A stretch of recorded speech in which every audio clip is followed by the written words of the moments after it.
hemos estado viendo últimamente el tema de la supereminente grandeza del poder de Dios. La última vez que hablamos acerca de este tema fue que estuvimos viendo en qué áreas de la vida de los creyentes se necesita que este poder actúe, ¿ya? Y cómo nosotros podemos tomar ese poder, porque ese poder dice que actúa en nosotros los creyentes, ¿ya?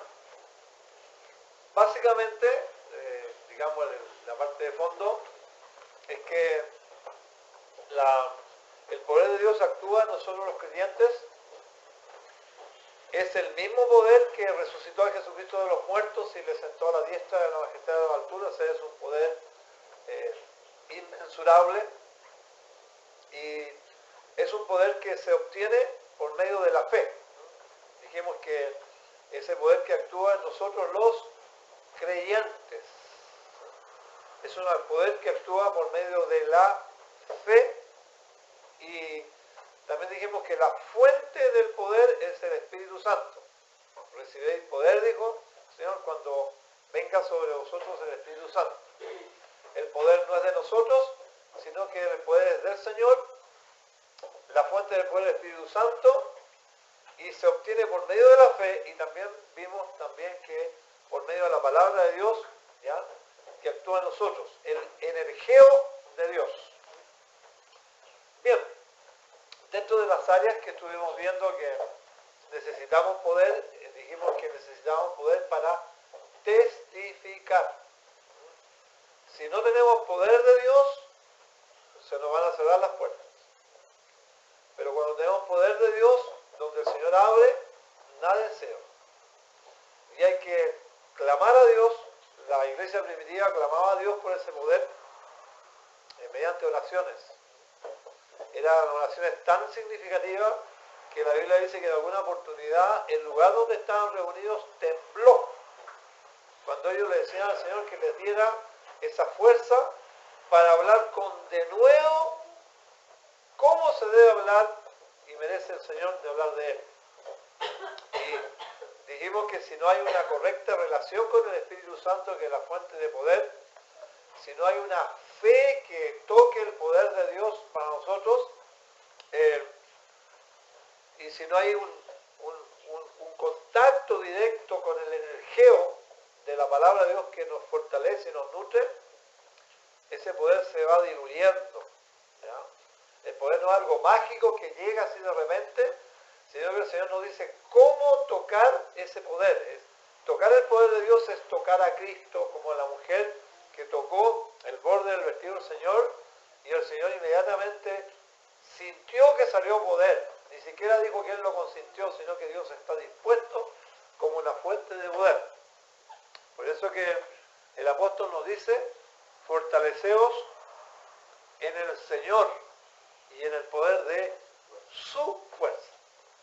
Bien, dentro de las áreas que hemos estado viendo que necesitamos poder también, además de para testificar, dijimos que necesitamos poder para manifestar los dones del Espíritu Santo.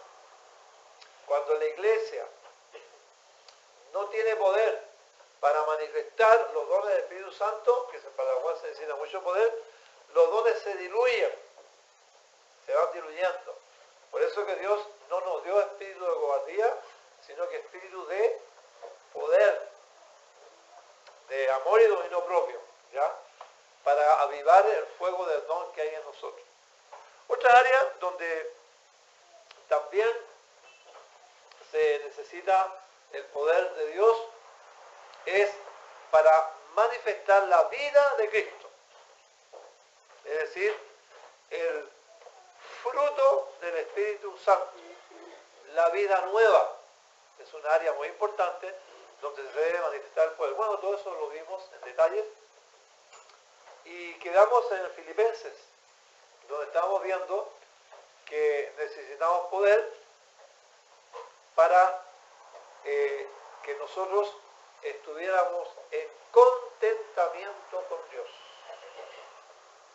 Así que vamos a ir un poquito más profundo en Filipenses capítulo 4, comenzando desde el versículo 10, dice así la palabra de Dios. El entorno, bueno, el versículo de fondo que vamos a ver es el versículo 13. El versículo 13 es: todo lo puedo en Cristo que me fortalece.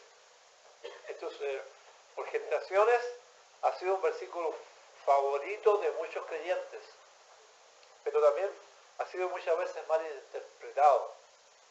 Hoy día vamos a ver el contexto principal, aunque hay aplicaciones también fuera de su contexto, pero el contexto en el cual se encuentra ese todo poder, todo lo puedo. El ser, como leímos en la oración, fortalecidos en el hombre interior por la fuente de poder, dice, por su espíritu, ¿ya? Para que Cristo viva en nosotros por la fe. Ahora, el contexto inmediato es que vamos a ver hoy día, y también vamos a aprovechar de ver un poquito el tema de los misioneros, cómo se sustentan los misioneros, y de pasadita vamos a ver un poquito el tema de las ofrendas, que todo abarca este tema, así que vamos también a dejar un poquito también el tema del poder y también ver digamos, el contexto completo. Bien, leo, versículo 10. Dice: en gran manera me gocé en el Señor de que ya al fin habéis redimido vuestro cuidado de mí, de lo cual también estabais solícitos, pero os faltaba la oportunidad. El apóstol Pablo recibió por medio del hermano Epafrodito, ¿ya?, de la iglesia de Filipos, una ofrenda. Y entonces él está hablando que él recibió esa ofrenda, pero le explicó todo lo que sucedía en el entorno, ¿ya? Entonces le dice el versículo siguiente, versículo 11: no lo digo porque tenga escasez, pues he aprendido a contentarme cualquiera que sea mi situación. Sé vivir humildemente y sé tener abundancia. En todo y por todo estoy enseñado así para estar saciado, como para tener hambre, así para tener abundancia, como para padecer necesidad. Bueno, después el apóstol Pablo está explicando todo el drama que él ha tenido en cuanto al sustento misionero. Y él les explica que, bueno, nosotros si vemos la vida del apóstol Pablo, el apóstol Pablo fue encomendado por la iglesia de Antioquía, ¿verdad? En Antioquía los hermanos le impusieron las manos y lo mandaron a la obra misionera con Bernabé, ¿ya? Y el apóstol Pablo en algunas ocasiones no tenía sustento de los hermanos, y él dice que él hacía, ¿cuál era la profesión del apóstol Pablo? Él hacía vianda. De hecho se juntó con Priscila y Aquila, que trabajaban en lo mismo, y trabajó por algunas oportunidades siendo misionero, porque probablemente tenía necesidad de dinero y no le llegaban las ofrendas, ¿ya? Entonces, bueno, aquí le está diciendo Pablo a los filipenses que está explicando por qué no le habían llegado las ofrendas, ¿ya? Porque los filipenses querían mandarle ofrenda al apóstol Pablo, pero no tuvieron oportunidad. En aquel tiempo no era como hoy día, que uno hace una transacción electrónica y le manda un misionero que está en la China. Había que mandar a una persona con la ofrenda. Y en este caso mandaron a Epafrodito. Ahora es muy interesante qué le sucedió al apóstol Pablo durante el tiempo que no se dio la oportunidad que le llegaran las ofrendas que necesitaba el sustento para seguir predicando y trabajando en el Evangelio. Durante este tiempo, él le ocurrió algo que nos ocurre a todos los creyentes. Dios le enseñó. ¿Y qué le enseñó? Le enseñó dos cosas: a tener escasez y a tener abundancia. ¿Ya? Y en ese contexto dice, todo lo puedo en Cristo que me fortalece. Por eso que nosotros decíamos que nosotros los cristianos necesitamos poder para estar contentos con los que tenemos ahora, para no estar mirando que el prado del patio del vecino es más bonito que el mío, ni mucho menos para estar codiciando otras cosas que yo no tengo, ¿ya? Porque Dios nos está enseñando. Bueno, ¿qué sucedió con él? Dice acá, en el versículo 11 dice, no lo digo porque tenga escasez. Aquí sucedió algo muy importante. El apóstol Pablo no estaba recibiendo un sustento, pero no tenía escasez. ¿Qué significa eso? ¿Ya? Que cuando Dios envía a un misionero, no lo envía confiando en las ofrendas que le van a dar los hermanos. Ni mucho menos le pone una cantidad que le den los hermanos normalmente. ¿Ya? Los misioneros van y ponen su fe en el Señor, porque el Señor los manda y el Señor los sustenta. ¿Ya? Entonces, algo sucedió, que cuando le llegó la ofrenda que le trajo Epafrodito, el apóstol Pablo estaba bien, dice, no tengo escasez. Ahora, ¿cómo oró Dios con el apóstol Pablo? Bueno, ¿cómo no tuvo escasez? Bueno, porque en algunas oportunidades le dio la habilidad de trabajar y hizo carpas. Y en otra oportunidad, quizás por otras circunstancias, por otras ocasiones, Dios le proveyó de diferentes maneras. Y esto prueba lo que es la fidelidad de Dios con sus obreros. Yo conversaba los otros días con un hermano, me estaba acordando que cuando nuestras asambleas comenzaron, nuestras asambleas eran no como ahora, estamos decayendo como movimiento de asamblea. Porque el movimiento de asamblea cristiana, cuando comenzó principalmente escudriñando profundamente las Escrituras, y al parecer las asambleas hoy en día ya no escudriñamos, nos quedamos con lo que nos dijeron ellos, lo que descubrieron ellos. Y no estamos profundamente estudiando las Escrituras para que Dios nos revele cuál es la iglesia primitiva. Y en segundo lugar, la iglesia primitiva era una iglesia eminentemente misionera. Casi no existió una asamblea de los principios donde no salieran 1, 2, 3, 4 misioneros. Me hace acordar una iglesia ya en New Jersey, en Union City, de donde vino por cierto, este hermano Alex, que estuvo acá en esa iglesia en Union City. Y esa iglesia en Union City tiene más de 12 familias misioneras encomendadas a la obra del Señor. Claramente, la iglesia no muy grande no puede sustentar a 12 familias misioneras. Sin embargo, los envió a la obra misionera, impuso la mano sobre ellos, oran fielmente con ellos y por supuesto proveen lo que pueden para ellos. Pero 12 familias misioneras es bastante para una iglesia pequeña. Ahora, ¿puede hacer eso una iglesia o no? Les pregunto a ustedes. ¿Podemos nosotros mandar 11 misioneros, familias misioneras a algún lugar? ¿Sí o no? ¿Cómo? Sí. Claro. Lo único que tenemos que ver es que si Dios lo mandó y el Espíritu Santo se lo dice a la iglesia y se lo dice al misionero. ¿Ya? Y los hermanos encomiendan con fe a la persona que va a la obra misionera al cuidado de Dios. Y ponen sus manos y lo encomiendan a la gracia del Señor Jesucristo. Y el Señor Jesucristo toma a su siervo y no le va a faltar.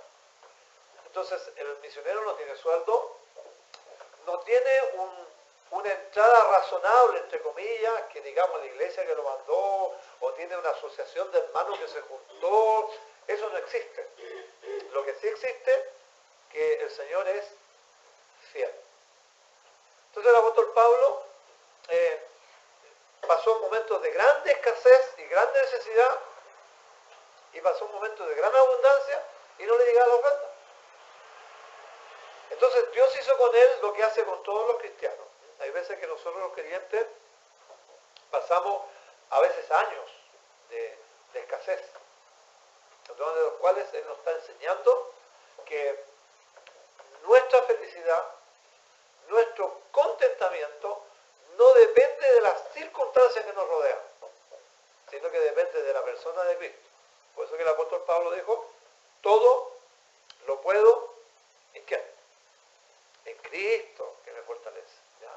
Este es un ejemplo nada más de un misionero, pero el ejemplo de todos los cristianos es que, bueno, ¿qué pasa cuando falla el sueldo? ¿O qué pasa, por ejemplo, cuando falla el trabajo? ¿O qué pasa cuando hay una enfermedad? ¿Acaso es un tema demasiado para preocuparse profundamente?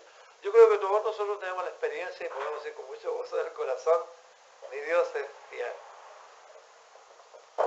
¿Ya? En los momentos más difíciles de mi vida he visto su mano, cómo Él ha actuado, a veces a través de los hermanos, y a veces no. A veces los misioneros venían hombres paganos, que Dios tocaba su corazón y hacían donaciones, terrenos para la iglesia, etc. Y si nosotros leemos la historia de los, dijera, sin equivocarme, centenares de misioneros que salían a la obra, entre comillas, sin presupuesto, todos no tuvieron falta. Y lean las historias de él, como Dios en su fidelidad proveía a ellos. Entonces, bien, dice el apóstol Pablo, releo de nuevo, dice, en gran manera me gocé en el Señor de que ya al fin habéis revivido vuestro cuidado de mí. Él se alegró de eso, ¿ya? Pero, dice, él entiende la situación, él entiende que Dios obró para que ellos, queriendo hacer esa ofrenda, no hubieran tenido la oportunidad de hacerlo. Ahora, muchas veces nosotros en nuestras vidas sucede algo, entonces Dios comienza a trabajar con nosotros. Puede ser una enfermedad, puede ser un problema en nuestra vida grave, ¿ya? Donde Dios va a mostrar que Él es fiel. Lo que nosotros tenemos que tener es fe y estar contentos con lo que tenemos ahora. La Biblia dice, gran ganancia es la piedad, acompañada de ¿qué? De contentamiento. ¿Ustedes han visto alguna vez un cristiano insatisfecho? No, que la iglesia donde estoy, que está mala, que no sirve, que hay problemas, que si yo tuviera una esposa mejor, sería mejor siervo del Señor, si mis hijos me apoyaran. ¿Han visto alguna vez que así? Es triste, ¿ya? ¿Hasta cuándo va a estar en esta miseria? Que el Señor no me escucha, no me da más. ¿Por qué? Es lo más, dijéramos, lamentable que una persona fuera así. Sin embargo, la gran mayoría de todos nosotros, incluyendo al apóstol Pablo, somos así. Somos de un corazón desconfiado, somos un corazón insatisfecho, a veces pensamos que ¿por qué? Casi todos le hemos preguntado a Dios, ¿y por qué tú permitiste eso? Que para mí, que para mi familia, etcétera, etcétera. Ignorando la sabiduría de Dios y que los caminos de Dios no son nuestros caminos. ¿Ya? Entonces, el apóstol Pablo necesitaba, aún siendo misionero, aprender esta lección. Por eso que él dice, en el versículo 11, dice, no lo digo porque tenga necesidad, pues he aprendido, él tuvo que aprender, he aprendido a contentarme cualquiera que sea mi situación. Claro, como todos estamos en proceso, siempre quizás habrá algún hermano de la iglesia que necesita aprender esto. Y la palabra de Dios nos permite, que nos dice que tengamos paciencia en el Señor y esperemos, ¿ya?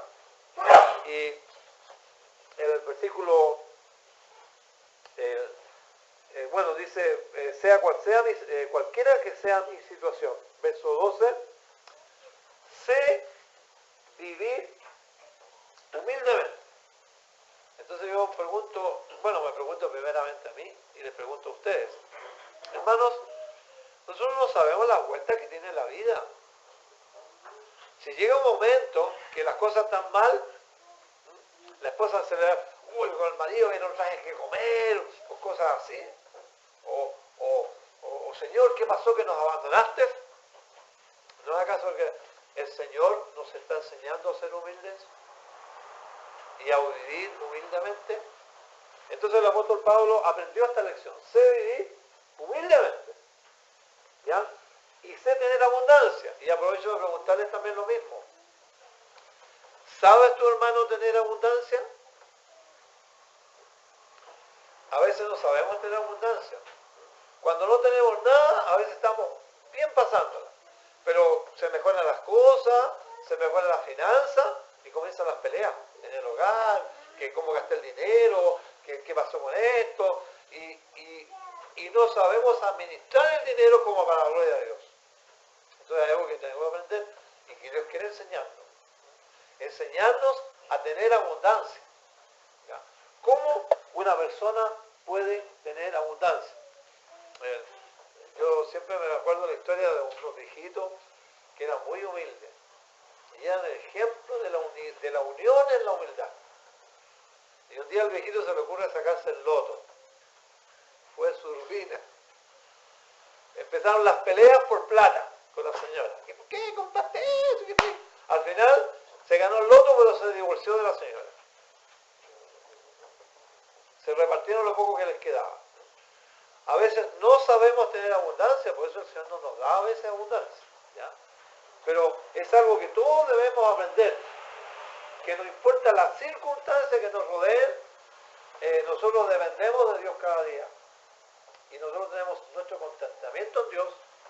Y todo lo podemos en Cristo que nos fortalece para estar contentos, cualquiera sea nuestra situación. Sé vivir humildemente, sé tener abundancia en todo, y por todo estoy enseñado. Aquí hay una escuela de Dios. Dios maneja las circunstancias. ¿Se imagina que el apóstol Pablo hubiera dicho, estos hermanos que no tienen amor, que no cumplen con el Señor? El apóstol Pablo se hubiera amargado y su ministerio hubiera deteriorado tremendamente. Pero él entendió que la mano de Dios estaba ahí, que él no dependía de los hermanos, aunque Dios usaba a los hermanos, y que él había sido encomendado a la gracia de Dios, y que todo lo que sucedía en su vida iba a ser para el bien de él. Porque los que aman a Dios, ¿qué pasa? Todita, ¿verdad? Todas las cosas nos ayudan a bien. ¿Ya? De tener abundancia y dice, y tener, en todo estoy enseñado, así para estar saciados, como para tener. ¿Ha tenido alguno de ustedes hambre, hermano? ¿Alguien aquí ha tenido hambre? Es que los cristianos no pueden tener hambre. ¿Y quién le dijo eso, hermano? ¿De dónde sacó eso usted? ¿Acaso el apóstol no aprendió a tener hambre? ¡Ay, Dios me ha desamparado! Una vez, un hermano misionero, bueno, yo estuve en esa reunión misionera, pues él decía, fue en Argentina, decía, che, nosotros nos sacrificamos por Cristo, decía, nosotros estuvimos comiendo 2 meses puro arroz con espagueti, dijo. Pero así como que para que lo compadeciera un poquito, eran puros misioneros. Entonces otro misionero le dijo, ¿y qué querés vos? Le dijo, ¿querés langosta? Le dijo, está bueno con eso, le dijo, gloria a Dios por los espaguetis y el arroz. Bueno, probablemente, hermano, a lo mejor usted se iba a enfermar de una diabetes y el Señor le quitó, no le dio plata para comprar sal, por decirlo así, ¿ya? Pero no atribuyamos despropósito de Dios. Nosotros no somos mejores que el apóstol Pablo. Y si el apóstol Pablo, Dios le permitió una situación en que tuviera algunas necesidades un poco apremiantes, lo bonito que el apóstol Pablo no se llenó de amargura, no le cobró el dinero a nadie, sino que él aprendió. Dice, he aprendido, y a mí me pareció, la primera vez que lo leí me chocó un poquito. Dice, a tener hambre, así como para tener abundancia. Y dice, y como para padecer necesidad. ¿Alguna vez, hermano, usted ha padecido necesidad? Y cuando padeció necesidad, ¿cómo pasó al otro lado esa prueba? Lleno de gozo, lleno de contentamiento, sabiendo que la maravillosa mano de Dios estaba haciendo una gran enseñanza para usted. Quizás lo estaba preparando para la obra del Señor, a lo mejor para que usted aprendiera esas cosas, etcétera, etcétera. Bueno, el tiempo se nos fue, así que termino con este versículo en su contexto. Versículo 12. Todo lo puedo. ¿Qué? ¿Qué es lo que puedo? Pasarla mal y pasarla bien, lo que sea. Todo lo puedo en Cristo, porque el Señor me fortalece. Mi contentamiento viene de mi comunión personal con el Señor Jesucristo. Y si Él permite algunas vicisitudes en mi vida, gloria sea el nombre de Dios, pasemos la prueba, así como Job la pasó adelante y glorificó a Dios. Y cuando el Señor le pregunta a Satanás, le dice, ¿no has visto a mi siervo Job? ¿Cómo tú me incitaste a arruinarlo? ¿Y no viste cómo él pasó la prueba? Ojalá que el Señor pueda decir eso de todos nosotros. Y seamos cristianos, porque no hay nada mejor que un cristiano gozoso, un cristiano contento, un cristiano que glorifique a Dios, sea cual sea la circunstancia de su vida. Que el Señor bendiga su palabra.